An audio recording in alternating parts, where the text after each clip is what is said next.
Alors, ce shiur est offert pour Leilou Nishmat Sarah Bat Aisha chez Ayom Kudat Shvuata. Vegam Leilou Nishmat Gabriel Ben Esther pour la Refoua Shelema de David Haniel Ben Yehuda, Rav Eliaou Ben Elian, Zari Bat Phoebe, Marie-Claire Marianne Bat Jeanne Fortuné, Moshe Eliaou Ben Rivka. Une bonne santé à Chana Bat Aziza. Et un zivou gagoun vetor de Jenny Bat Étoile, Michael Ben Chantal, Yehuda, Ben Levana, Bezrat Hashem. Ok, alors on va commencer. Je voulais parler, on est à une semaine de Pessah, enfin, tout petit peu plus qu'une semaine, mais ce Shabbat s'appelle Shabbat Agadol. Qu'est-ce que c'est que Shabbat Agadol? C'est écrit comme ça dans la halakha, on rapporte. On a l'habitude de réunir les Kehilot, c'est un des jours où il y a le plus de monde censé venir écouter un cours de Torah, c'est ce Shabbat. Pourquoi? Parce que le Rav va rappeler les halachot de Pessah, parce qu'il faut bien comprendre qu'elles sont chargées. On croit qu'on les connaît et très souvent les gens ne les connaissent pas. Et le Rav va également parler un peu Inyana Deoma, il va parler un peu de ce qui s'est passé et préparer un peu les gens au Seder. Et c'est pour ça qu'on l'appelle ce Shabbat Agadol, on profite de ce Shabbat Agadol en rapport avec un événement qui s'est produit, Béhémet, en Égypte. Et on va revenir un petit peu dessus. Quand on était en Égypte, le Shabbat juste avant la Yetziat Mitzraïm, donc Akadosh Baruch Hu a demandé au Bnei Israël de se préparer à quoi? Korban Pessah. Korban Pessah, il fallait apporter un sacrifice, donc il a demandé d'amener l'animal, de le sélectionner, de le poser à la maison, de l'attacher et de le préparer comme ça, d'attendre jusqu'à la sortie d'Égypte. La veille de la sortie d'Égypte, on va le sacrifier, on va se tenir prêt pour partir et dès qu'Hachem nous dira c'est bon, vous sortez, alors on est sorti. Ok, qu'est-ce qu'il y a d'extraordinaire maintenant? Nous rapporte le Shulchan Aruch, enfin le Tour. Il dit que ils ont pris là-bas un agneau et l'agneau c'est un des dieux égyptiens. Donc les Égyptiens, ils voient comme ça les Juifs en train de traîner leur idole devant eux, et ils leur disent « Qu'est-ce que vous êtes en train de faire ?» Vous imaginez la réponse? Écoutez, on va le tuer et on va le manger. Pourquoi? Sacrifice à Akadosh Baruch Hu. Donc vous êtes en train de dire à des idolâtres que vous allez sacrifier leur idole pour votre Dieu. Il n'y a pas pire humiliation qu'on puisse avoir. Et il faut se rappeler que l'Égypte, c'est quand même, à l'époque, c'est nos tortionnaires. Donc on s'attend à quoi? On s'attend à ce que la réaction elle soit vraiment hostile, qu'il y ait de la violence, qu'il y ait des... Il ne s'est rien passé. Là-bas, ils rapportent le Tour, ils ont grincé des dents, ils n'étaient pas contents, ils avaient vraiment envie de nous sauter dessus, ils n'ont rien fait. Akadosh Baruch Hu nous a protégés et on a fait le Korban Pessah Keil Cheta comme il fallait. En souvenir de cela, ce qu'on a appelé le Shabbat Agadol, c'est un Shabbat où il y a eu un miracle. Hachem il nous a protégés là où normalement, faites ça sur n'importe quelle croyance dominante, je ne parle pas d'une croyance qui ne nous domine pas, une croyance dominante, allez dans un pays musulman et vous brûlez le Coran, je ne vous laisse pas beaucoup de temps de vie devant vous. Pourquoi? Et c'est logique, c'est leur croyance devant eux, vous la brûlez, exactement ce que nous on a fait. Et il ne s'est rien passé. Ça c'est le premier avis que rapporte le Tour. Il y a un deuxième avis, c'est celui de Tosfot. Tosfot, il dit non, il s'est passé autre chose également. Ils ne se contredisent pas, c'est sans doute deux notions parallèles. Il dit c'est passé un peu, il y a un autre événement qui s'est produit. Quand en effet on a pris l'agneau, donc les Égyptiens sont venus nous demander pourquoi. On leur a dit parce qu'on va sortir, mais on ne vous a pas donné l'autorisation de sortir, qu'est-ce qui fait que vous allez sortir? Mais en fait jusqu'à maintenant, Hachem il a été sympa, il vous avait fait 9 plaies, mais maintenant il met la cerise sur le gâteau, il fait la 10e. C'est quoi la 10e? Tous les premiers-nés vous allez mourir. Donc réaction systémique du corpus des premiers-nés, tous les premiers-nés se sont fédérés entre eux, ils ont dit on ne va pas mourir. Et on voit que Dieu ne blague pas. Ça fait quand même 9 fois qu'il nous dit des choses invraisemblables et 9 fois qu'il le fait. Donc c'est quand même, il a qu'une parole. Donc en clair, vraiment, il va y avoir Makat Bechorot et on va mourir. Donc ils ont été voir leurs parents. Ils ont tous été dire, regardez, c'est soit nous, soit eux. Libérer les Juifs, et non, on ne meurt pas. Qu'est-ce qu'ont dit les parents? Non. On ne libère pas les Juifs. Donc les premiers, ils ont dit, c'est soit nous, soit les Juifs, Donc on va se défendre. Qu'est-ce qu'ils ont fait? Ils ont tué leurs parents. C'est pour ça qu'on dit les Maké Mitzraïm Bifroreem. Tout le monde croit que cette phrase-là veut dire et Hachem il a frappé les premiers-nés d'Égypte. Non, il a frappé l'Égypte avec les premiers-nés. Les premiers-nés d'Égypte, Bifroreem, c'est eux qui ont frappé l'Égypte avant qu'Akadosh Baruch Hu ne fasse la plaie des premiers-nés. Pourquoi? Ce jour-là, il y a eu une guerre civile. Et il y a eu énormément de morts chez les parents égyptiens. Deuxième miracle. Donc en souvenir de tout ce qui s'est produit, on a appelé ce Shabbat Shabbat Agadol. Et donc on se prépare spécialement à Pessah, à Shabbat, qui précède la sortie d'Égypte. Venons, on s'arrête 2 minutes sur cette deuxième explication que nous a apportée Tosfot. En quoi c'est un miracle de dire que les premiers-nés ont tué leurs parents, il y a eu une guerre civile? Déjà, ce n'est pas un miracle. Pourquoi? C'est du bon sens. C'est soit je meurs, soit il meurt. On est d'accord? Donc, on a envie de dire que même si c'est les parents, quand on voit que les parents ils ont totalement du dédain pour nous, ils s'en fichent qu'on meure. Alors, je peux comprendre humainement que l'envie de survivre est prime et que les premiers-nés ils fassent la guerre. Pourquoi c'est un miracle? Et pire que cela, quand bien même c'est un miracle, on s'en moque, nous.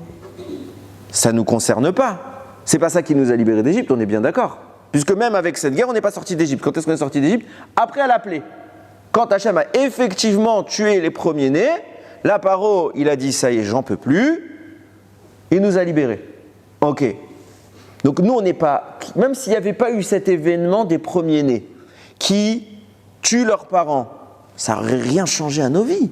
À la limite, le premier avis, je le comprends, c'est un miracle que ceux qui auraient normalement dû s'en prendre à nous, quand on disait qu'on a pris le sacrifice de Pessah et c'était l'idole des Égyptiens, ils auraient dû nous frapper, ils n'ont rien fait, ils auraient dû nous sauter dessus, ils n'ont rien fait. Ça, j'entends, intervention d'Hachem, il nous a protégés, ça c'est un miracle.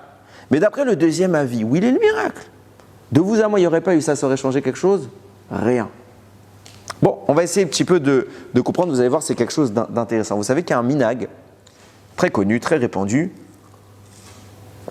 je pense que toutes les Haggadot le rapportent, qu'à la fin de la Haggadah de Pessah, à la fin, on chante Chad Gadia, Echad Miodea, etc. On chante tout ça. Et après ça, qu'est-ce qu'on fait?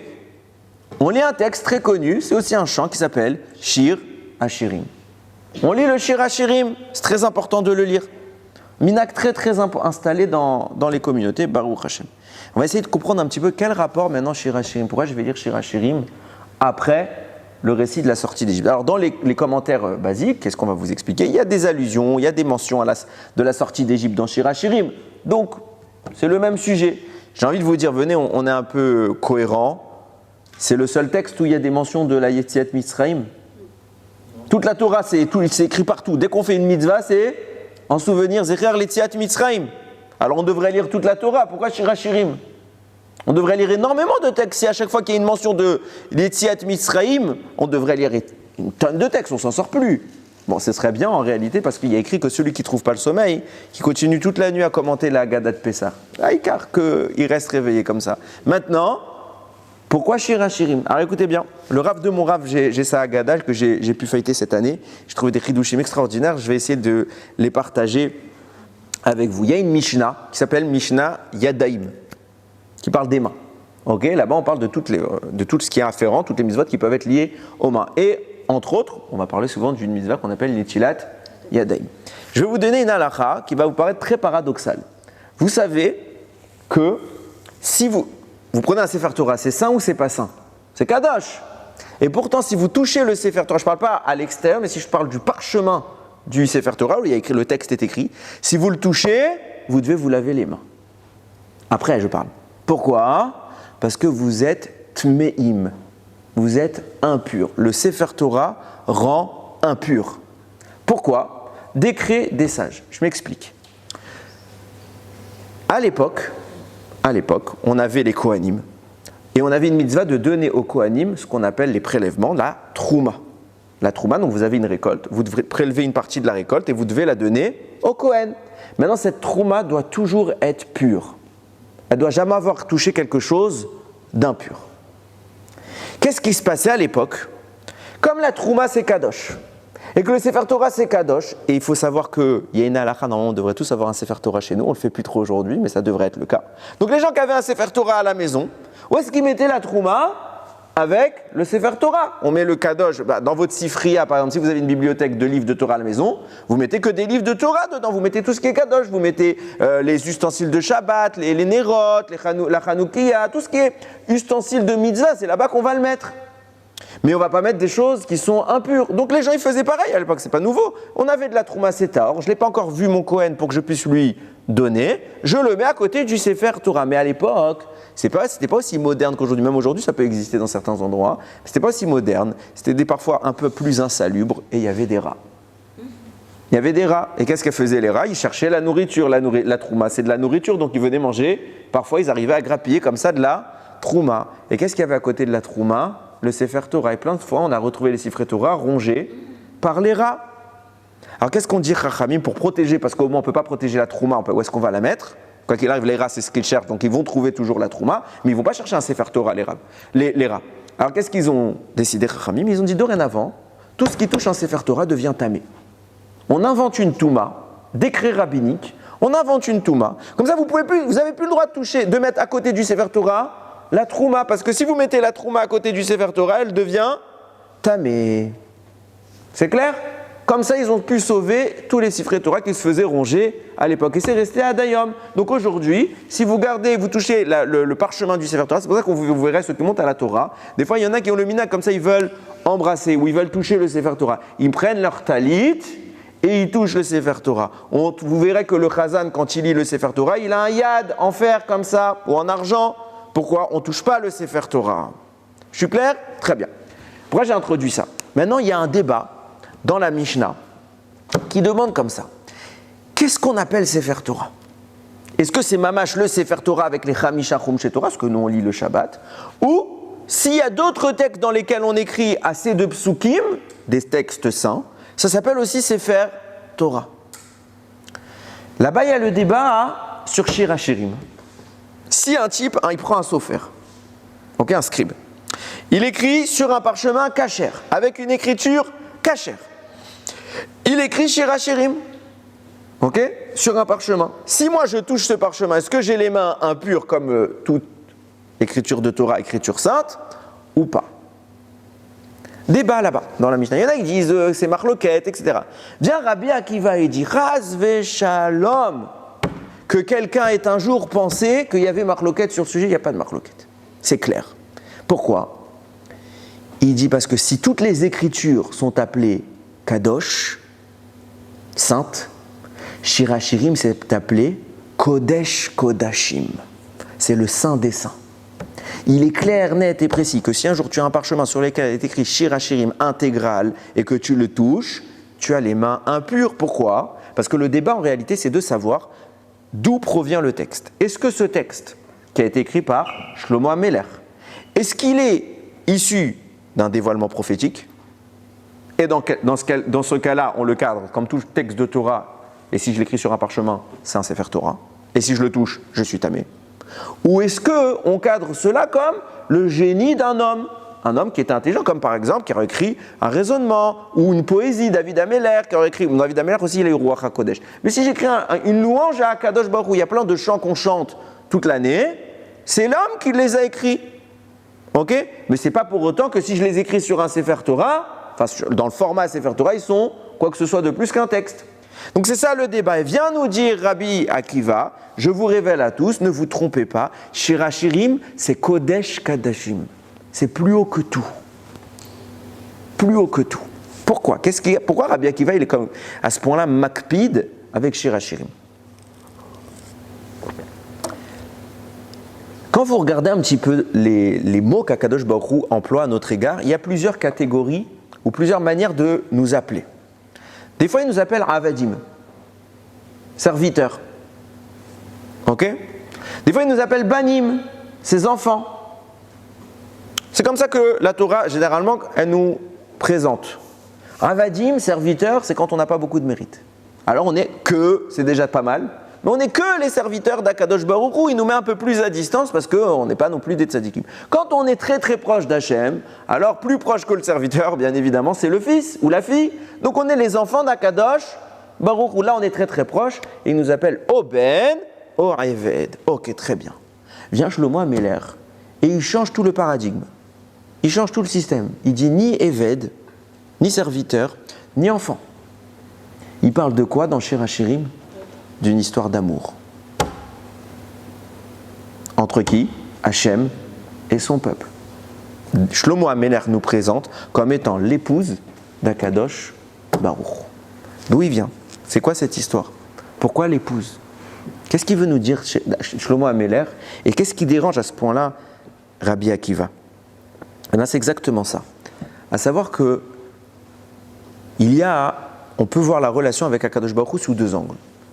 Mais les deux ont leurs conséquences. C'est quoi la relation qui unit un parent avec son enfant? C'est quelque chose de très fort. C'est indéfectible. Vous pouvez vous disputer avec vos parents, vous pouvez les maudire, vous pouvez les détester, ou à l'inverse, vos parents qui vous feraient Sachas Veshalom, ça reste vos parents, ça restera vos enfants. Toujours. Atsof haolam. Même après la mort, ce sera papa et maman. Il n'y a pas de débat là-dessus. Donc c'est quelque chose de très solide. Par contre, ça a une limite. Ça a une limite d'intensité. À savoir, nos parents, il y a quand même une distance qu'on doit avoir avec eux. Il y a une révérence. On se lève devant les parents. On respecte. On se soumet. Il y a un rapport de soumission. Pourquoi? Parce que le père et la mère, c'est tellement important qu'Akadosh Baruch Hu les a mis dans les 10 commandements. Et que dans les 10 commandements, vous savez qu'il y a 2 tables, on en reparlera tout à l'heure. Il y a le premier côté et le deuxième côté.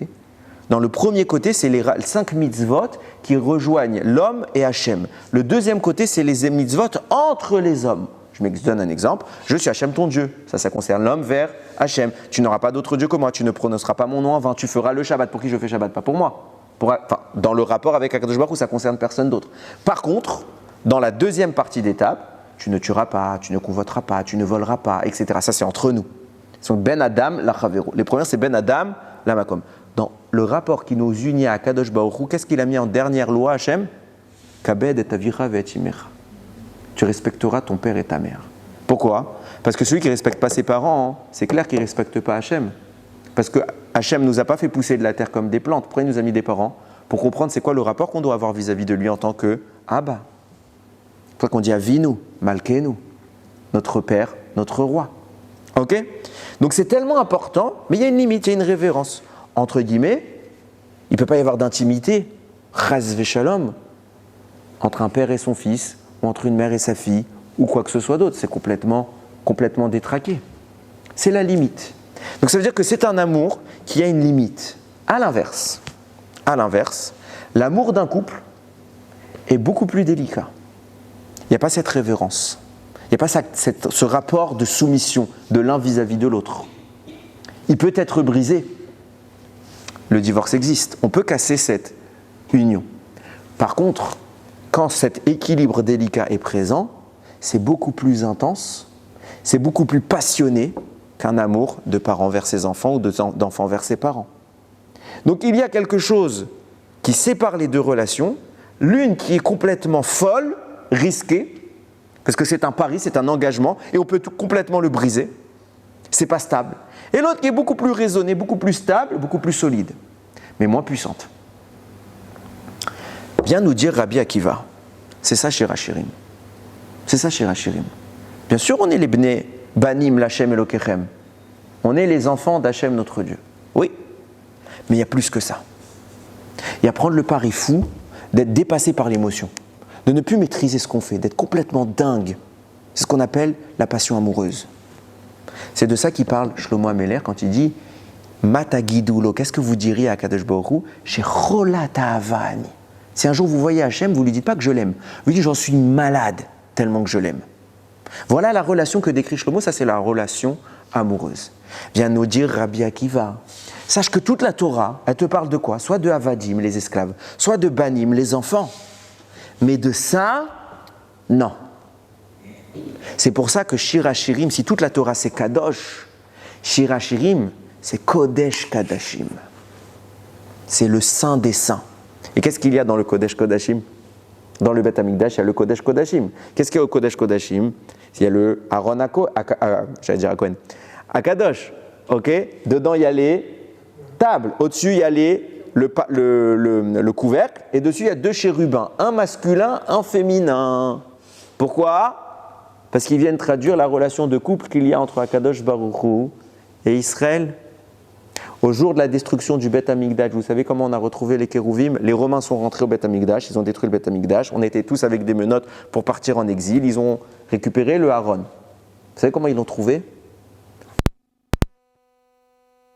Intimement.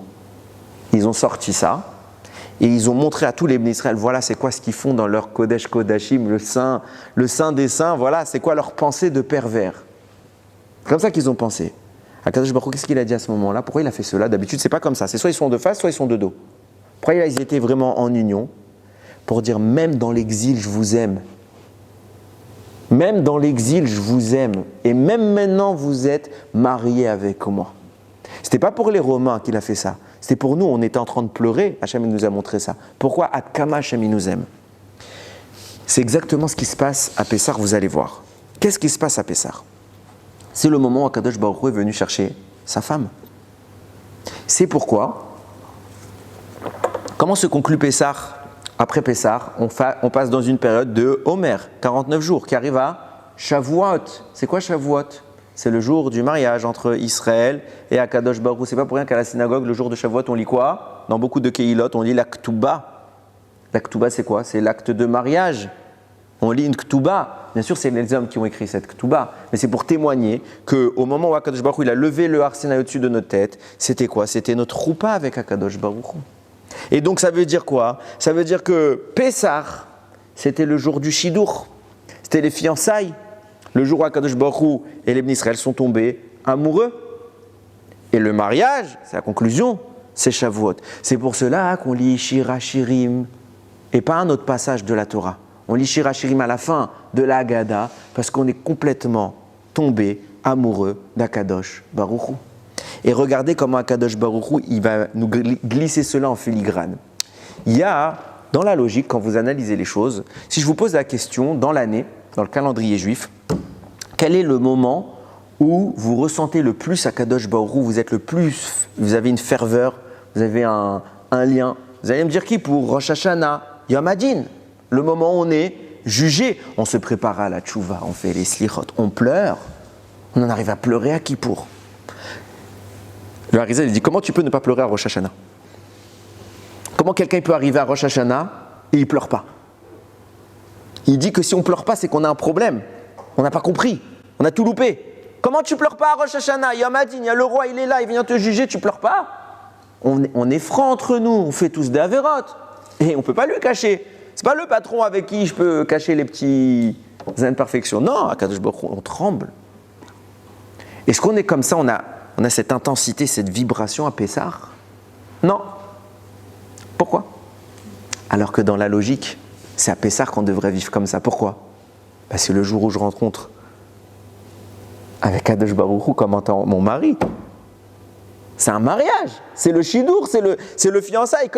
Tous ceux qui sont mariés ici ou qui se sont déjà mariés, qu'est-ce que vous avez à ce moment-là? Au moment où vous allez officialiser les choses, vous êtes besimcha, vous débordez de joie, vous ressentez les choses de plus intenses. Le problème, bien souvent, c'est que le mariage, on les considère comme étant le plus beau jour de notre vie. Ça signifie que tous les jours après, ils sont moins bien. Il faut que ça continue à être de mieux en mieux. Bon, ça, c'est une anaga qu'on doit avoir dans le rapport avec notre conjoint. Mais bon, Pekitsour, c'est vrai. On déborde d'émotions. À Pessah, on devrait vivre une relation beaucoup plus puissante qu'à Rosh Hashanah et Kippour. Pourquoi on ne l'a pas? Pourquoi c'est tout l'inverse? C'est exactement le débat qui oppose Rabbi Akiva et les Chachamim. Chachamim, ils ne sont pas sûrs, est-ce que Shir HaShirim, c'est si saint? Pourquoi? Parce que même si c'est des grands Talmidei Chachamim, ils ne sont pas comme Rabbi Akiva. Rabbi Akiva vit l'amour véritable avec Akadosh Baruch Hu. Il est red dingue d'Hachem. Quand vous êtes dans le couple, regardez, vous avez les invités, le du mariage, et vous avez les mariés. Qui est le plus joyeux? Les mariés, on espère. Ok, sinon c'est que ça va pas bien. Ok, les invités sont joyeux, mais pas à colcar. Ils viennent faire la fête, ils viennent bien manger, et en plus ils doivent donner un cadeau, c'est pas ce qui réjouit le plus. Ok, c'est d'air. Maintenant, on n'est pas aussi joyeux. Pourquoi? Parce qu'on est extérieur à la relation. Donc nous, on regarde ça de l'extérieur. C'est bien, c'est une joie, mais entre cette joie qu'ils ont et moi vis-à-vis de mon fils, je préfère mon fils. Parce que ce n'est pas moi qui suis concerné, je suis de l'extérieur. Quand je suis de l'extérieur, je préfère la relation père-fils. Et viendra Ramim nous dire, la relation père-fils, ou la relation à la limite quand on est plus loin encore esclave, elle est mieux. Et c'est ce qui se passe à Rosh Hashanah Kippour. Qu'est-ce que vous dites à Rosh Hashanah Kippour? Im kebanim, im keavadim. Si tu nous considères comme soit considère-nous comme tes enfants, soit comme des esclaves. Au moins un des deux. Ça, c'est Rosh Hashanah Kippour. Et comme on est nous dans cette limite-là, alors il y a des règles. C'est stable. Ça ne partira jamais, cette relation. Mais il y a une limite. Je ne me jette pas corps et âme dans cette relation. Vous avez tous vu vos enfants, quand vous leur donnez une corvée, ils courent ou ils ne courent pas? On connaît. Ok? C'est la limite. Par contre, ceux qui sont dans le couple, il n'y a rien de plus grand. Il n'y a rien de plus puissant. Il n'y a pas de limite à cette relation. Ça, c'est Pessah. Mais il faut y être. Si tu vis cet amour vers Akadosh Baruch Hu, à côté de Pessah, Rosh Hashanah et Kippour, c'est light. Mais si tu n'as pas, alors Pessah est moins grand que Rosh Hashanah et Kippour. Et c'est ce qui se passe pour nous, parce qu'on n'est pas à ce point-là proche d'Hachem. Malheureusement. Regardez bien, hein, maintenant comment Akadosh Baruch Hu glisse les choses. Vous savez que, quand Hachem nous a demandé d'apporter le Korban Pessah, quel animal il fallait apporter? Vous avez tous dit l'agneau. Pas obligé. C'était pas obligé d'apporter un agneau. On peut apporter aussi un chevreau. On avait le choix. Est-ce que le chevreau, c'est un dieu égyptien? Non. Donc la logique aurait dû être quoi? Il aurait dû avoir tous les rabbins de l'époque qui disent Rabotaï, avec l'antisémitisme qu'il y a en Égypte, vous devriez prendre des précautions, ne sortez pas avec la kippa, etc. À l'époque, c'était quoi? Ne prenez surtout pas un agneau. Prenez un chevreau, c'est la même mitzvah. Tous les bnei Israël ont pris quoi? L'agneau. C'est des fous. Hein? La rébellion. Alors, c'est pas de la rébellion. Je t'explique maintenant pourquoi. Nous dit la Mechilta, écoutez ce qu'écrit le Kliyakar. Nous dit, mais je vous ai dit tout à l'heure, il y a 2 tables. Okay, il y a 5 commandements, 5 commandements. Pourquoi Hachem il n'a pas fait une grande table? Pouvez. Pourquoi il a fait 5 et 5? Parce qu'il y a un parallèle entre le premier de chaque table et le premier. Le deuxième, le troisième, le troisième. Prenez l'interdit d'idolâtrie dans les premières tables. C'est lequel? Loye lecha Elokim, acherim. Le deuxième commandement, c'est quoi le deuxième commandement des deuxièmes tables? Lotin af. Tu ne commettras pas l'adultère. Nous dit le Kliyakar. Pourquoi ils sont reliés l'un à l'autre? Parce qu'on est les maris et femmes entre Akadosh Baruch Hu et nous. Et donc, puisque Dieu c'est notre époux, si j'ai un autre Dieu qu'Hachem, je trompe mon époux. Loye lecha Elokim acherim, tu n'auras pas d'autre Dieu que moi. Ça correspond au fait qu'on est marié avec Akadosh Baruch Hu. Donc, comment je fais pour tromper Akadosh Baruch Hu? En prenant un autre Dieu. Tout ce temps-là, on était en Égypte. Malheureusement, on a été baigné dans l'idolâtrie. Viennent les Bnei Israël et ils disent quoi? Kadosh Baruch Hu, En lanu ela ata. Il n'y a que toi. Pourquoi? Parce qu'on t'aime et on ne te trompe pas avec un autre. Et comment je te le montre? J'aurais pu prendre le chevreau, mais je ne t'aurais rien montré. Tout le but de ma démarche, c'est de te montrer quoi? Shechol ata avani. Parce que moi, je t'aime et je suis malade d'amour pour toi. Alors quitte à mourir. Et c'est ça que je parlais quand je parlais de passion folle dans l'amour, c'est qu'on peut faire des choses qui sont mais stupides par amour.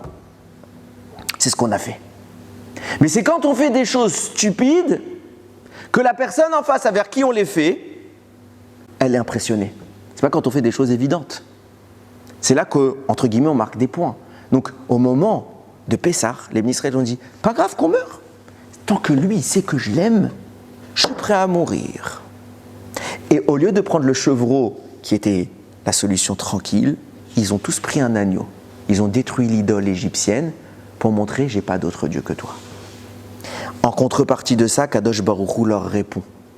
Écoutez bien, quand Hachem est venu, a dit à Moshe de se rendre auprès de Paro, qu'est-ce qu'il lui a transmis comme message? Il a dit « Vers Martha el Paro, tu diras à Paro, Ko amar Hachem beni bechori Israël ». Tu diras à Paro, Israël, c'est mon fils aîné. Quelle relation? Père-fils. Ça, c'est le début de la sortie d'Égypte, le début où Moshe se rend auprès de Paro. Qu'est-ce qu'Akadosh Baruch Hu fait à la fin? Au moment où nous on scande notre amour pour Hachem et qu'on prend l'agneau, il déclenche une guerre entre un père et son fils. Les enfants égyptiens vont demander à leurs parents, papa, maman, libérez les Juifs. Quels parents refuseraient? Cette stabilité qui unit le lien parental-enfant, quels parents refusent? On est prêt à tout pour nos enfants. Et là, ils refusent tous. Tous. Il n'y en a pas un qui a dit « Ah, ils ont raison. » Tous. Ça veut dire qu'Akadosh Baruch Hu est en train de dire quoi au Ham Israël? Ce lien qui nous unit, c'est père-fils, je l'enlève. J'accepte la relation de couple. Et comment je vous le montre? Regardez, j'efface ce lien-là par lequel je vous avais défini. Vous-même, je vous avais défini en tant qu'aîné. Vous êtes mon fils aîné, donc je dois vous défendre. Et bien regardez ce que je fais avec les Égyptiens. Eux-mêmes témoignent que cet amour n'existe plus entre eux. Pourquoi? Parce que si au début c'était ça mon argument, aujourd'hui ça ne l'est plus. Aujourd'hui vous n'êtes plus que mes enfants, vous êtes bien plus. Vous êtes mes conjoints. Et l'amour qui unit Akadosh Baruch Hu avec le Ham Israël, c'est ce qui se produit à Pessah. C'est pour ça qu'on parle de chesed à Pessah. Il y a une bonté qui éclate. Regardez jusqu'où ça va. On peut se poser la question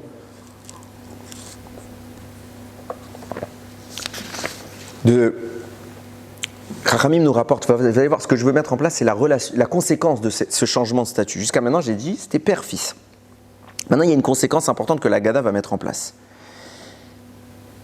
Puisque maintenant, on n'est plus père-fils et qu'on a vraiment radicalement détruit l'idolâtrie de notre cœur, puisqu'on n'est plus dans la relation amoureuse avec Hachem, regardez ce que ça va engendrer.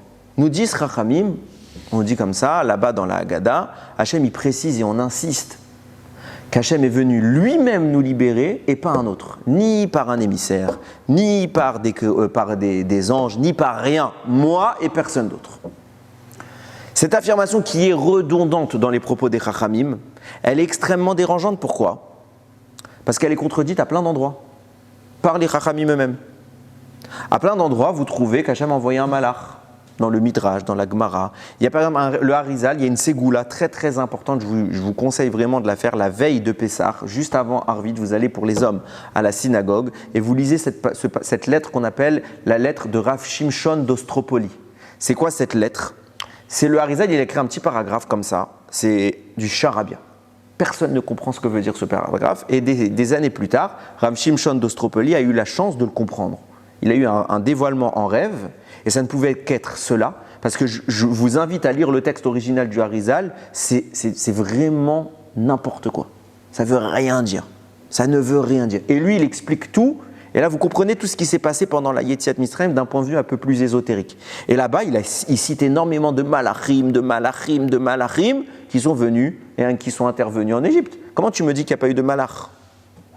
Et quand bien même, mettons qu'il n'y a pas eu de malach, pourquoi Hachem il a tant d'insistance pour dire moi et personne d'autre? C'est une preuve d'amour. C'est une preuve d'amour. C'est d'air.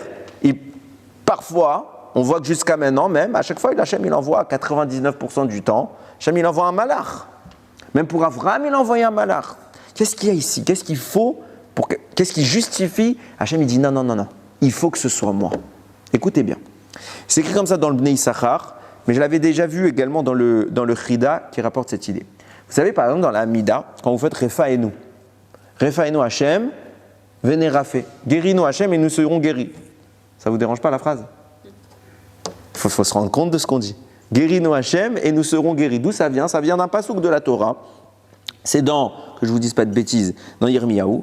Il est écrit comme ça, Refaeni Hachem ve'e Rafé. Guéris-moi Hachem et je serai guéri. Oshi'eni ve'ivashia. Libère-moi, sauve-moi, je serai sauvé. Kiteilati ata, parce que tu es l'objet de mes louanges. Il dit la même chose. Refaeni, guéris-moi et sauve-moi. Et je serai guéri et je serai sauvé. Les Chachamim posent la question, pourquoi ils répètent deux fois la même chose? Et le Zohar répond, parce qu'il y a deux types de guérison. Il y a la guérison faite par Akadosh Baruch Hu, et il y a la guérison faite par le malach de la guérison, Raphaël. C'est quoi la nuance? C'est que quand Akadosh Baruch Hu il vient te guérir, c'est définitif. Plus jamais la maladie en question, ça y est, tu as le système immunitaire, plus jamais la maladie en question ne peut t'attaquer. Si Hachem t'a guéri, il l'a fait complètement. Un malach qui te guérit, ça peut revenir. tu peux faire chas v'shalom, enfin la personne peut faire une rechute. Pourquoi? C'est pas complet. C'est jamais complet. C'est pour ça qu'on demande à Akadosh Baruch Hu, Refaeni, toi guéris-moi pour que je sois Ve'erafé, je serai vraiment guéri. Pas que je sois partiellement guéri. Je veux la vraie refoua. Et le même principe avec la Géoula.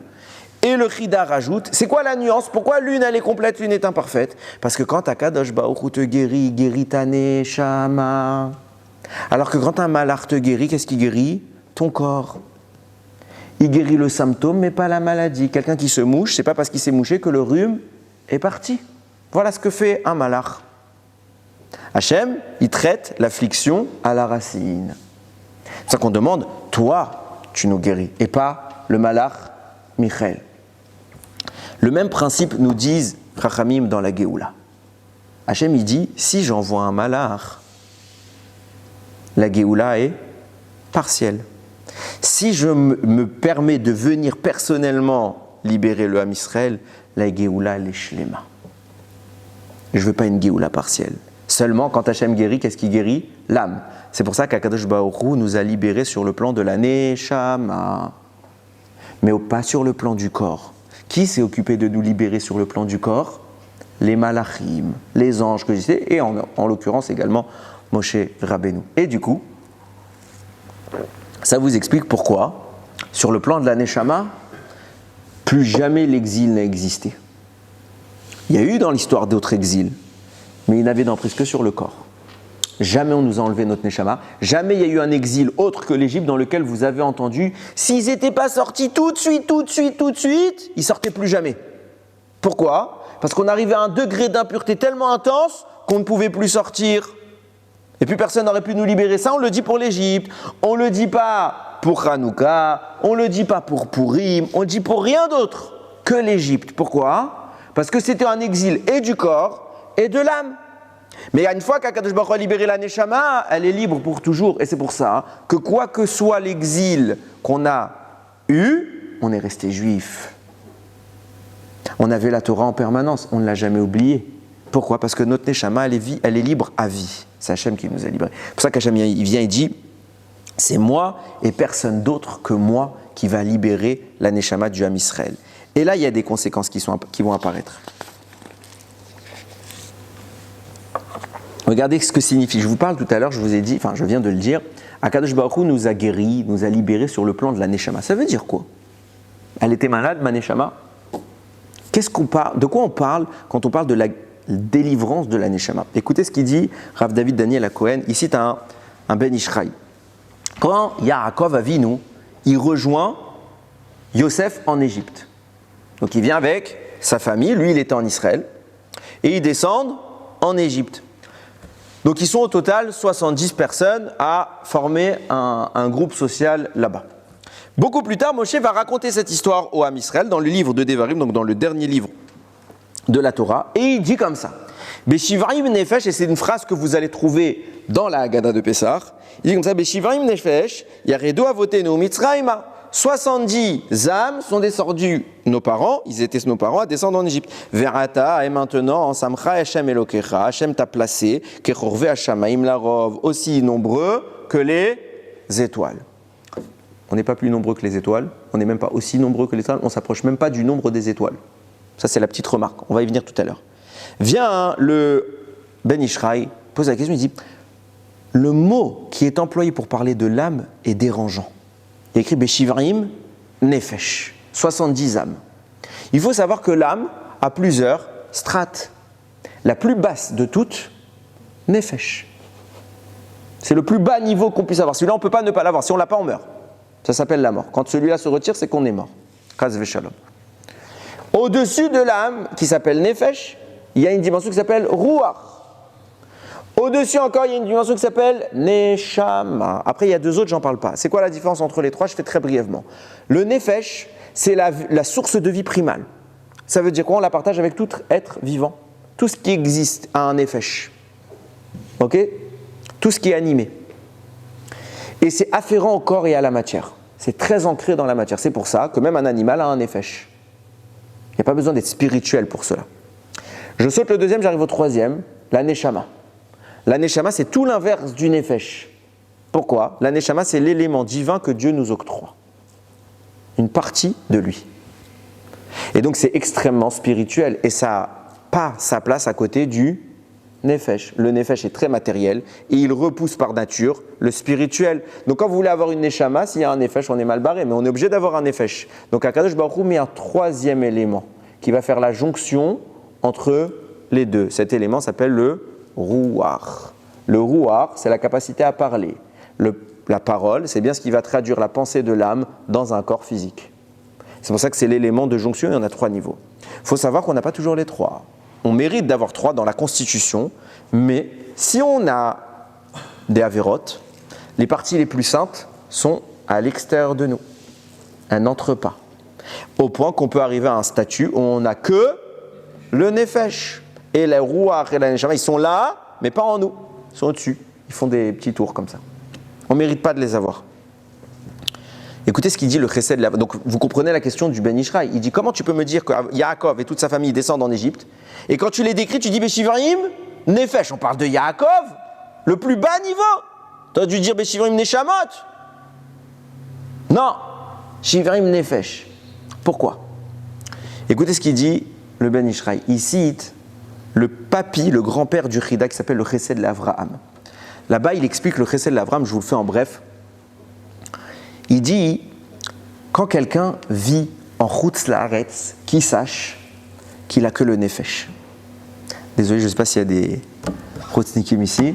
Quand on vit en Chutz Laaretz, on n'a que le Nefesh.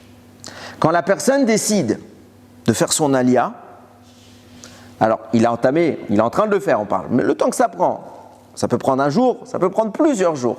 On aimerait bien que ça prenne qu'un jour. Mais quand il engage, alors il reçoit le Ruach. Et quand il s'installe en Eretz, Hachem lui donne sa Neshama. C'est vrai dans ce sens, et c'est vrai aussi malheureusement dans le sens inverse. Quand Yaakov Avinu, il était en Eretz Israël et sa famille, alors il a tout. Il a jusqu'à la Neshama.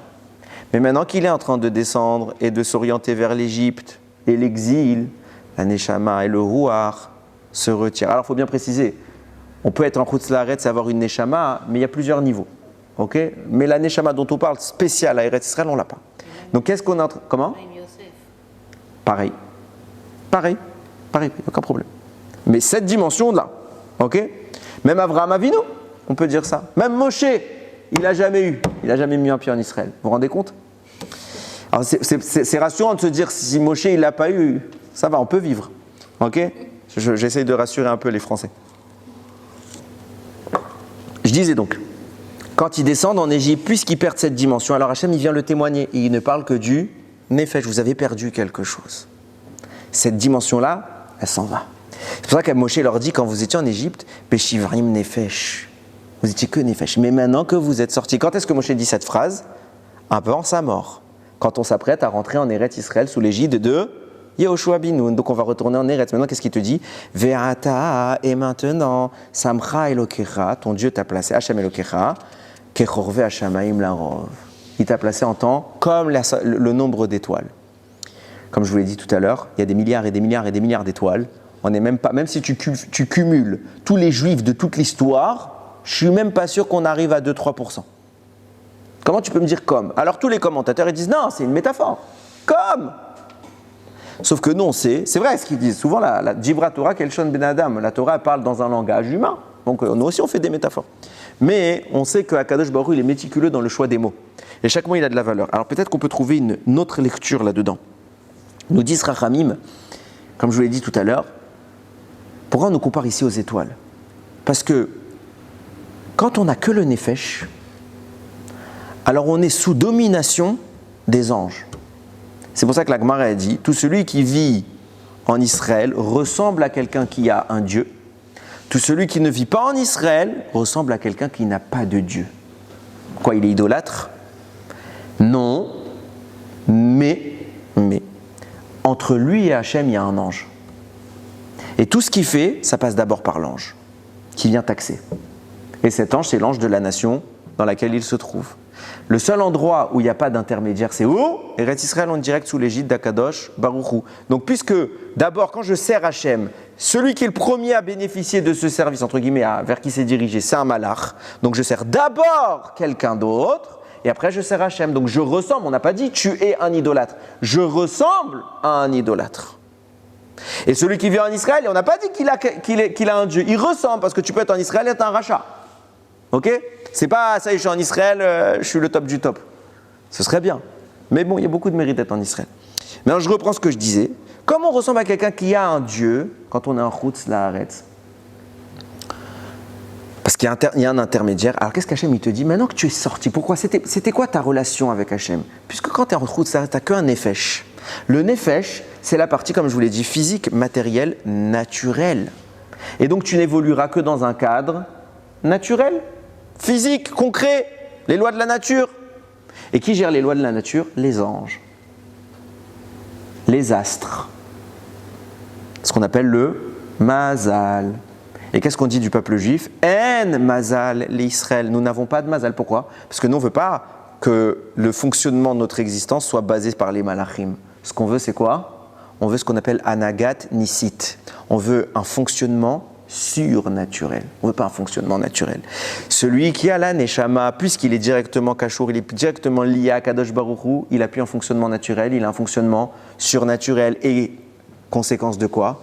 Lui aussi peut dominer la nature. C'est lui qui dicte à la nature son fonctionnement. Si la nature dit non, c'est comme ça que ça fonctionne, celui qui est surnaturel peut lui dire je change cette règle. On peut ouvrir la mer? Non. Surnaturellement? Oui. Les diplés, c'est naturel? Non. Ce n'est pas des catastrophes physiques. Non, c'est surnaturel. Et on peut changer la nature par une anagat nisit, quand on a la neshama, exclusivement. C'est pour ça que les tzadikim arrivent à faire des miracles, et nous on peut toujours essayer, on peut prier ou leur demander de faire un miracle pour nous, mais nous généralement on n'y arrive pas. Regardez qu'est-ce qu'Akadosh Baruch Hu nous dit. Enfin, Moshe il dit au Israël, au début vous étiez Shivarim Nefesh, vous étiez que Nefashot, vous étiez qu'au plus bas niveau, dans la nature.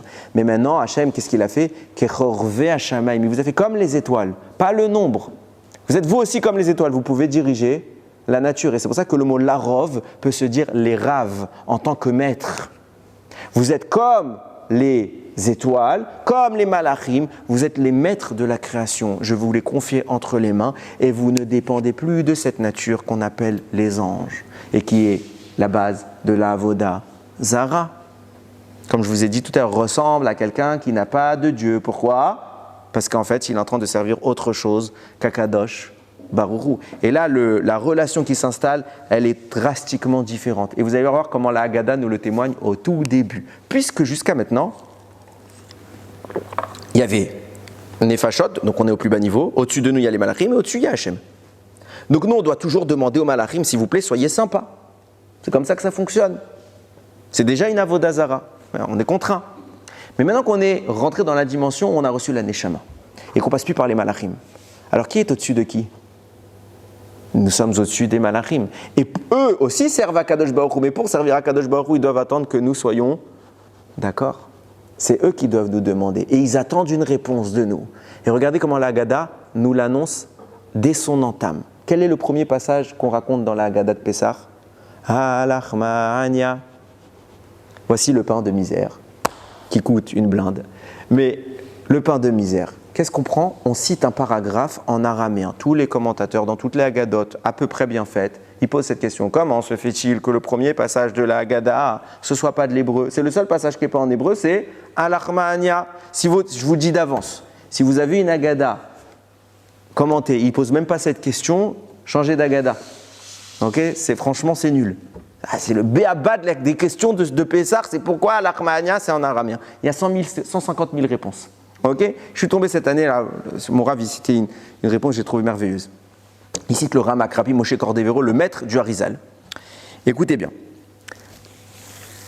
De façon générale, Chachamim nous disent on ne prie pas en araméen. Il ne faut jamais prier en araméen. Pourquoi? Parce que les tfilot, elles vont avec les malachim, c'est les malachim qui les font monter. Les malachim ne comprennent pas l'araméen. Ils ne comprennent pas l'araméen, donc ne prie pas en araméen. Le Ramak rajoute, et c'est lié. Pourquoi les malachim ne comprennent pas l'araméen? Qu'est-ce qu'elle a cette langue? Ils comprennent toutes les langues, mais pas l'araméen. Moi, je dis tout le temps, souvent les gens ils prennent des livres, ils ne savent pas lire l'hébreu, malheureusement. Je dis à ces gens, apprenez. Mais s'ils n'y arrivent pas, ou s'ils ne peuvent pas, etc., qu'est-ce qu'ils font? Ils prennent des livres en phonétique. Pour moi, c'est une catastrophe. Pourquoi? Parce que quelqu'un qui ne sait pas lire, il ne sait pas prononcer les lettres, les vraies lettres hébreues. Par exemple, dans le phonétique, quand tu n'as pas appris le Aïn, tu oublies. Le Het, tu l'oublies. Le Re, tu ne sais pas quand c'est un Re. Tu sais pas qu'est-ce qu'il veut dire le K et le H. C'est Re, c'est Re, je ne sais pas. Donc comme les gens ils ne savent pas, ils disent des mauvaises lettres parce qu'ils ne savent pas le lire. Donc ils disent n'importe quoi. N'importe quoi. Vaut mieux lire en français traduit, pas en français phonétique. Au lieu de dire Baruch Ata Hashem, béni sois-tu Hashem. Ça a plus de valeur, ça, c'est pas top. C'est mieux de lire en hébreu. Mais ça a plus de valeur, ça. Au moins, ce que je dis, c'est vrai. Mais dire un mot qui n'est pas vrai, des fois, on peut souhaiter même la mort. On peut souhaiter la mort. C'est écrit dans plusieurs endroits, dans les livres, dans les Sidorim. Insistez bien sur cette lettre, parce que si tu insistes mal sur cette lettre, ça change tout le sens. C'est très grave. Donc, vaut mieux lire en français. Le français, ils comprennent les anges. Anglais, ils comprennent. Espagnol, allemand, ils comprennent. Tout, ils comprennent. Araméen, non. Qu'est-ce qu'elle a, cette langue? Nous dit Rabbi Moshe Cordovero, c'est la langue du Satan. C'est la langue des forces du mal. Et les malachim, ils ne veulent pas avoir affaire avec ça. Donc c'est volontaire, ils ne comprennent pas ça. Et c'est pour ça qu'on ne doit pas prier dans cette langue. Peut-être parce qu'ils ne comprennent pas. Et petit deux, parce que c'est la langue. Elle n'est pas bien. Alors question à 1000 €. Non, à 0 € parce qu'elle est facile. Qu'est-ce qu'on fait tout le temps? On dit Kaddish. On dit la Kaddish en quelle langue? Justement, puisqu'on est pour les Shiva, quelle langue vous dites Kaddish? En araméen. Kdusha, quand on fait Nakdishar, Kadosh, Kadosh, araméen. Qu'est-ce qui se passe? Écoutez bien. Écoutez bien. Les forces du mal existent parce qu'Hachem veut qu'elles existent. Sans quoi, elles n'existeraient pas. Et grâce aux forces du mal, il y a un équilibre, il y a le libre arbitre. Et donc il peut y avoir une récompense. Si Hachem voulait que le mal disparaisse, il disparaît. Donc Hachem veut le maintien du mal. Si Hachem veut le maintien du mal, il faut qu'il lui donne une force qui lui permet d'exister. Cette force, ce shefa, c'est de la Kedusha, c'est de la vie. On est d'accord jusque-là? Très bien. Il y a deux moyens par lesquels le mal peut avoir cette Kedusha. Soit par les mitzvot, soit par les averot. Je m'explique. Quand on fait une mitzvah, on est censé faire descendre sur nous un shefa énorme. Un flux d'abondance, de vie, de Kedusha énorme. Si je ne fais pas la mitzvah, je fais une avera à la place, qu'est-ce que ça veut dire? Avera, ça vient du mot laravor, traverser. C'est-à-dire que je traverse ce flux par autre chose. Il y a un obstacle qui vient manger à ma place. C'est qui? Le mal. Et là, il se gave. C'est pour ça que l'avera est si grave, parce qu'il prend énormément. Mais même quand vous faites une mitzvah, il a une part. Toujours. Seulement, c'est quoi la nuance? C'est que quand je fais une mitzvah, je lui donne la part précise. Inconsciemment, c'est Hachem qui gère cela. Minimum pour qu'il existe. Et du coup, il est à sa place avec les forces qui doivent être les siennes. Quand je fais une avera, il mange beaucoup plus. Et il prend beaucoup plus de place que ce qu'il devrait. Et donc, les forces du mal sont plus puissantes. On ne veut pas qu'elles disparaissent. On veut qu'elles soient à leur place. C'est pour ça que dans chacune des mitzvot, il y a une part pour les forces du mal. Qu'est-ce que vous faites quand vous êtes 3 hommes qui ont mangé ensemble? Vous faites une petite prière qui s'appelle le Zimoun. Que veut dire Zimoun? C'est quoi une azmana? Une invitation. J'invite qui? Dieu. Pourquoi j'invite? Dieu, il a besoin d'une invitation? Avlan venivrir les malka ilaha kadisha. On va bénir le roi saint, le roi suprêmement saint. Pourquoi je l'invite? J'ai besoin? Je le bénis. Je fasse birkat. Pourquoi je l'invite? Quand vous invitez quelqu'un à un mariage, c'est pour avoir les personnes que vous voulez qu'elles soient là. Et ça permet aussi que ceux que vous voulez qu'elles ne soient pas là, ne sont pas invités. Il y en a un qui aimerait squatter notre repas. Toutes les mitzvot qu'on va faire pendant le repas, c'est qui? C'est le Satan. Donc qu'est-ce que je fais juste avant la fin de mon repas? Le moment où je vais recevoir la bracha, j'invite ceux que je veux inviter et j'expulse ceux que je ne veux pas inviter. Donc je dégage le Satan. Mais juste avant, il y a une petite halakha. hyper importante que malheureusement personne ne fait. Maïm acharonim, je dois me rincer le bout des doigts, pas les mains, surtout pas les mains, le bout des doigts. Et ce maïm acharonim là, il est plus important que netilat yadayim avant. Pourquoi que le bout? Et on te dit attention, hein, les gouttes qui tombent là, elles sont impures. Pourquoi? Ça va, j'ai mangé quoi? C'est la part qu'on donne au Satan. Parce que je veux lui donner une part. Mais je ne veux pas qu'il s'asseye à ma table et qu'il mange ce qu'il veut. C'est moi qui le sers. À ce moment-là, pourquoi tu fais pas Zimoun quand tu es seul? Alors le zimoun, c'est un avantage qu'on a. Quand on est à 3 hommes, parce que la Shekhina, elle est là. Quand il n'y a pas, il y a moins de force de mal. Plus on est 2 personnes, plus il y a de la Gdusha, plus il y a de force du mal. Donc plus j'ai besoin d'un bouclier. Quand je suis moins, il y a moins de force du mal. Donc je n'ai pas besoin d'un aussi grand bouclier. Par contre, j'ai besoin de Maïm acharonim. Surtout quand on parle précisément du pain, parce que dans le pain, il y a beaucoup de notions importantes. Ok? Mais qu'est-ce qui se passe quand on fait plus que les... Faut pas plus, parce que plus vous montez haut, plus vous lui donnez. Donnez-lui quelques gouttes, ça suffit. Pourquoi on répond Shamaïm après? Ah, ça c'est le format. Non. À méditer, c'est le format de la tfila, mais j'ai pas analysé, t'as raison. J'en étais où? Oui, donc je disais même dans Zimoun, vous voyez dans quelle langue je le fais le Zimoun? Araméen. Hein. Pourquoi? Écoutez bien. Quand je fais ma tfila, je ne veux pas que le Satan il ait sa part. Je ne veux pas qu'il vienne se servir. Donc je fais tfila, il y a énormément de sheva. Lui, il veut venir se servir. Donc il vient, il se pointe. Je fais ma tfila en hébreu. Et lui, il va essayer, à ce moment-là, de me faire trébucher. Et il va porter des accusations contre nous. À quel endroit il se positionne, le Satan? À l'endroit précis, vous savez que dans la tfila, on passe de monde en monde. On monte jusqu'en haut. On part de tout en bas vers tout en haut. À chaque fois qu'on change de monde, c'est là que les forces du mal elles se mettent, à la lisière des mondes. Et c'est là qu'elles viennent attaquer. Qu'est-ce qu'on fait chaque fois qu'on change de monde? Kaddish! Pourquoi Kaddish? Je parle en araméen. Et qu'est-ce que ça veut dire quand je fais Kaddish? Ça veut dire que je ne m'adresse plus que à Hachem. Je m'adresse à qui? Au Satan. Pourquoi? Parce que comme les forces du mal elles sont venues, qu'est-ce que je fais moi? Je leur fais kavod. Je leur donne un peu à manger. Maintenant que je vous ai donné, chut, vous ne pouvez plus rien dire. Vous n'avez pas de quoi réclamer. Hachem, ils ne nous donnent pas à manger, ils ne font pas ce que tu leur demandes.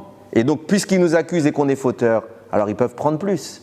Non, parce que sinon, il y a la taxe, il y a la surtaxe, etc. Non, je t'ai donné à manger, je t'ai fait kavod, tais-toi. Et à chaque fois qu'on change de monde, en montant comme en descendant, il y a un Kaddish en araméen. Qu'est-ce qui s'est passé à Pessah? Maintenant, vous allez comprendre pourquoi le début, c'est Al-Rahmania en araméen. Qu'est-ce que je viens de vous raconter depuis tout à l'heure? Jusqu'à maintenant, à chaque fois qu'on devait faire quelque chose, on était exilés. Chaque fois qu'on devait faire quelque chose, qui prenait en premier, qui se servait le premier, c'était les forces du mal. Elles avaient de quoi manger. Arrive Pessah, et Hachem il dit, vous allez détruire tout le Chametz. Le Chametz, c'est le symbole de quoi? Des forces du mal. Détruisez-les. Complètement. L'année, vous pouvez avoir un peu parce qu'il faut leur donner à manger. Mais le jour où vous allez vous recharger contre les forces du mal pour vivre, pour vous rappeler ce que c'est quand elles ne sont pas là, c'est Pessah. Vous les chassez complètement. Qu'est-ce qu'elles disent les forces du mal? Elles viennent et disent Ribono Shalolam. On n'a plus de quoi manger. Et elles viennent nous attaquer le soir du Seder. Le soir du Seder, qu'est-ce que nous on leur fait comme petit cadeau? Al-Achma'ania. On vient leur parler à elles pour qu'elles aussi elles aient une part dans la louange d'Akadosh Baruch Hu. Et quand elles vont voir que même elles se mettent à louer à Akadosh Baruch Hu, elles ont une bracha dans ça, alors elles vont plus s'attaquer à nous. Et c'est tellement fort ce que je vous dis que le Zohar ne s'arrête pas aux forces du mal.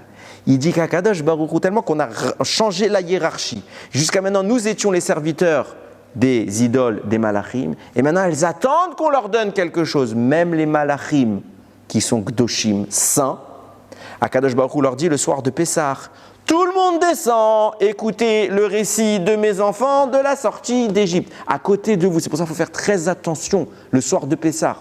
Aucun mot qui rôle. C'est terrifiant, Pessah. C'est terrifiant, on fait pas des bêtises, on va se marier avec Akadosh Baruch Hu. Tous les malachim ils viennent pour être les témoins de ça. Toi, tu parles du match de foot, tu parles de ta tante qui a la future balagan dans la famille, tu parles de toutes les histoires. Non, Chas v'Sham, tu rentres, pas de dispute, tu t'assois, tu fais ton seder. Chut, sheket, que de la Torah. Pourquoi tout le monde vient écouter ce que tu vas dire? Tout le monde vient écouter ce que tu vas dire. Et toi, tu vas commencer à parler de la guerre qu'il y a avec l'Iran. Shem Mishmor. Aucun rapport, aucun rapport. Torah, Torah, Torah. Qu'est-ce qui s'est passé? C'est exactement pourquoi on commence, parce qu'on a tellement changé le rapport qu'il y a avec les anges en question, que c'est eux qui attendent de nous. Et je vais terminer avec ça. Écoutez bien ce que disent Chachamim. Quand un enfant, il est dans le ventre de sa mère, la Gemara Masechet Nida rapporte, au-dessus de lui, il y a une petite bougie comme ça. C'est pas vrai, hein, il n'y a pas une vraie bougie, sinon la femme, elle serait pas très à l'aise. Mais spirituellement, il y a une sorte de bougie qui brille et il voit d'un bout à l'autre du monde.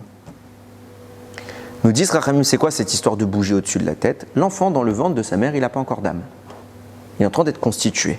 Et son âme, la partie la plus noble de son âme, elle commence un petit peu à s'incorporer en lui, mais la partie la plus haute reste au-dessus de lui. Au moment de la naissance, l'enfant se met à crier. Il pleure l'enfant quand il sort du ventre de sa mère. Pourquoi? Qu'est-ce qui a provoqué spirituellement ça? Matériellement, qu'est-ce que ça a provoqué? C'est qu'il s'est mis à respirer.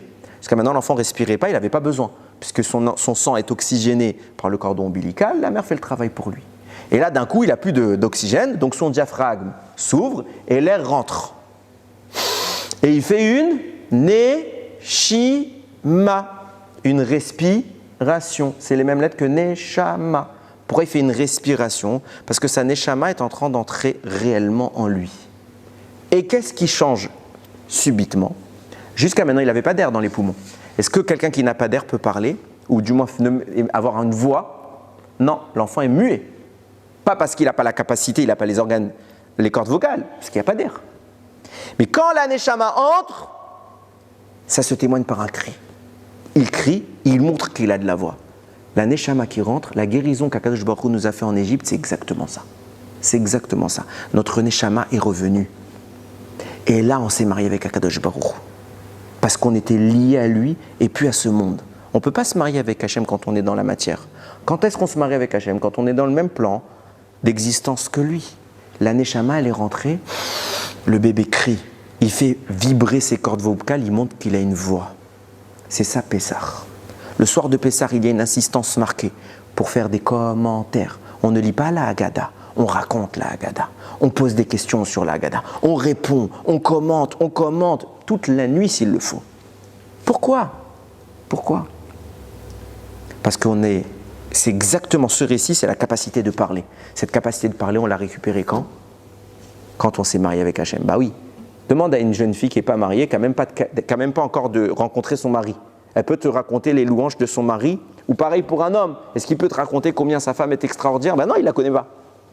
Mais par contre, le jour où ils se sont rencontrés, quand la fille rentre chez elle et quand le garçon il rentre chez lui, qu'est-ce qu'ils font? Ils racontent à tout le monde, ah, j'ai rencontré une fille, j'ai rencontré un garçon extra, il a tel quel, il n'y a pas de défaut. C'est après qu'on voit les défauts. Il n'y a pas de défaut au début. Il est extra, il est beau, il est gentil, il est attentionné, il fait tout bien, elle fait tout bien, elle est magnifique, tout. Pourquoi? Là on parle. Hachem s'est marié avec nous, il nous a choisis à Pessah, alors que notre bouche parle. C'est pour ça qu'il nous donne une neshama, pas pour qu'on se taise. C'est ça le témoignage, c'est ça la bague de mariage. Le soir de Pessah, c'est quoi? C'est quand je raconte la louange d'Akadosh Baruch Hu. Et je crie à tout le monde, Shecholatavani. Je suis malade d'amour. Quand tu rentres du rendez-vous, galant, tu racontes tout. Il a fait ça, il y a eu ça, il y a eu ça, il y a eu ça. Quand ça s'est bien passé, hein. Il y a eu ça. Tu racontes les détails. Et quand tu prépares le mariage, combien on est méticuleux, la chemise, la robe, les fleurs, il faut qu'elles soient telle couleur, il faut que la mariée, quand elle rentre, on soit... Combien de détails? Pourquoi? Parce que c'est chachouv. Et plus que ça, parce qu'on a de l'entrain. On est animé. C'est ça, Pessah. On va raconter la sortie d'Égypte. On va raconter quoi? Tu sais, Hachem, qui c'est Akadosh Baruch Hu? Combien il a fait pour moi? Et on doit trouver des miracles qui ne sont pas écrits dans la Haggadah, les petits détails, ce qu'Hachem n'a pas écrit, que nous, qu'on ressent. On doit chercher Akadosh Baruch Hu. C'est ça la Géoula. Tu trouves Hachem, t'es libre, t'es loin d'Hachem, t'es en prison. C'est ça Pessah. Pourquoi on loue Hachem? Hachem, quoi? Il veut s'asseoir sur un trône et dire combien il est chachouv, combien il est le roi. Non, tout ce qu'Akadosh Baruch Hu veut, c'est qu'on témoigne combien on l'aime. C'est ça l'amour de Pessah. On va chercher chaque prat, chaque micro-détail pour dire à Hachem, merci, t'as fait ça pour moi. Merci. Et comment on tombe amoureux d'Hachem? Vous le connaissez, vous, Hachem? Moi, je ne l'ai jamais vu. Quand je vois ce qu'il fait pour moi. Combien il a été là? 5786 ans que le monde existe. Plus de 3000 ans qu'on est sorti d'Égypte. 3000 ans, ça fait plus de 3000 ans. Et on a tous basé Hachem. Pourquoi je dis on a basé Hachem? Parce que qui peut me dire aujourd'hui, et je m'inclus dans ce qui, je n'ai pas cette prétention, qui vibre plus à Pessah qu'à Rosh Hashanah et Kippour? On n'est pas encore amoureux. Shabbat. Même Shabbat, on ne vibre pas plus. Vous vibrez plus à Shabbat, toi, Kippour. À Shabbat, vous êtes en train comme ça. Oh, il arrive! Vous sonnez du chauffard à Shabbat? Non! Shabbat, oui, vous allez parler de votre histoire de famille, ce que vous avez fait hier, vous allez raconter le train-train. On bafoue. Shabbat, c'est très haut. Je ne suis pas en train de dire ça. Le problème, ce n'est pas la grandeur du Shabbat. C'est celle que nous lui accordons. C'est ça le problème. Pareil pour Pessah. On n'a pas peur, on n'est pas en train de se dire, il est là. Quand vous avez fait les présentations, le khata, nous la kala, chacun mettez-vous dans la position. Quand vous êtes à côté des parents et il y a à côté de vous votre conjoint. Comment on est? Sur notre 31, vous prévenez toute la famille avant, je te préviens, pas de bizarrerie. Tu te tiens bien, pas de dispute papa et maman, pas de blagues bizarres. Soyez parfaits. Pourquoi? Parce qu'on veut impressionner. C'est vrai, on sait tous qu'on a fait ça. Ok? Tu veux impressionner, tu veux pas qu'on voit que tu es bizarre, tu veux impressionner. C'est ça, Pessah. C'est ça, Pessah. Akadosh Baruch Hu, il envoie toute la famille, il envoie tous les malachim. Tout le monde est là. Et nous, qu'est-ce qu'on va dire? Pourquoi je veux me marier avec Akadosh Baruch Hu? Parce qu'il est comme ça, il est comme ça, il est comme ça, il est comme ça, il est comme ça. Shecholat Ahava Ani. C'est pour ça qu'on termine avec Shira Shirim et qu'on scande à Akadosh Baruch Hu. On n'est pas que tes fils. On est... C'est bien déjà qu'on soit les enfants d'Hachem, mais il y a mieux. On veut vivre d'amour avec toi. D'amour. Si on arrive à vivre Pessah, comme il parle Rabbi Akiva là, Shira Shirim, ça devient Kodesh Kadesh. On est littéralement unis de la façon la plus intime qui soit avec Hachem. Ça existe un mari qui laisserait sa femme se faire embêter? Tout le monde dit, on a la guerre, on est en galère, est-ce que ma chère va venir? Est-ce que ma chère va pas venir? De vous à moi, plus le temps passe, plus cette question me saoule. Et je me moque de la réponse. La seule chose sur laquelle j'essaye de me consacrer, c'est à Kama je l'aime. Le reste, c'est la conséquence. Ma chère, il vient, ouais, et alors? Et alors? Ça va changer quoi? C'est pas ça qu'il faut savoir, c'est pas ma chère qui doit nous libérer. C'est pas lui qui va faire le travail pour nous. C'est à nous de nous libérer nous-mêmes. Et pour se libérer, il faut être marié au roi. Yératson, qu'on arrive à Pessah, on se prépare, vous avez maintenant une dizaine de jours, ok? Ne passez pas ces jours-là devant l'écran, la télé, etc. Passez-les devant la Haggadah. Préparez les commentaires, lisez, apprenez, cherchez des problèmes, cherchez des réponses aux problèmes. Comme ça, vous arrivez à Pessah, vous êtes prêts. Pessah, c'est pas on lit un livre, hein. C'est pas on lit les commentaires, le type il a acheté une Haggadah comme ça, il arrive à Pessah, il commence à lire. Mon Dieu, moi je fais ça chez moi, je me fais tuer net. Non, tu racontes, tu connais déjà le texte. Tu sais ce que tu vas dire, tu sais quelles questions tu vas poser, tu sais ce que tu vas raconter à tes enfants. Et s'il n'y a pas d'enfant à la maison, tu racontes à ta femme. Et s'il n'y a pas de femme, tu te la racontes à toi-même. Il n'y a pas de problème. Tu parles, tu racontes, tu montres à Kadosh Baruch Hu combien je t'aime. Et tellement je t'aime, j'ai pas de doute. Et là, on peut en arriver à dire que tu vas Bizrat Hashem, Bimerabi Amenu, nous envoyer Mashiach, Tzidkenu, tu vas nous envoyer tous nos ennemis loin de nous. Tu vas résoudre tous les problèmes. C'est pas ça le problème. Nos vrais ennemis, c'est nous-mêmes. On est loin d'Hachem, il faut qu'on se rapproche de lui. Baruch Adonai Leolam. Amen ve Amen.